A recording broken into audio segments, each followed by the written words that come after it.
ഓം അമൃതേശ്വര്यै നമ.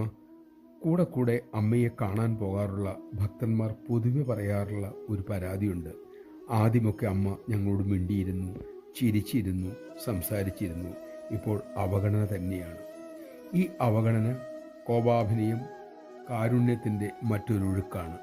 നമ്മെ ആധ്യാത്മികതയുടെ അടുത്ത തലത്തിലേക്ക് ഉയർത്തുവാനുള്ള ശ്രമമാണത്. നമ്മുടെ അഹന്തയെ ചെത്ത് മിനുക്കുകയാണ് കരുണാമയിയായ അമ്മ. ഇക്കാലയളവിൽ പിടിച്ചു നിൽക്കുക ഏറെ ക്ലേശകരവുമാണ്. ഈ പരീക്ഷ പാസ്സാകാൻ അവിടുത്തെ കൃപ കൂടിയേ തീരൂ. അല്ലെങ്കിൽ നാം നമുക്ക് തോന്നിയ വഴിയിലൂടെ പോകാനാണ് സാധ്യത. നമഃശിവായ. അമ്മയുടെ അവഗണനാ പ്രദർശനത്തിൻ്റെ സത്യം തിരിച്ചറിയാൻ അമ്മ തന്നെ നമുക്ക് വിവേകം തരട്ടെ.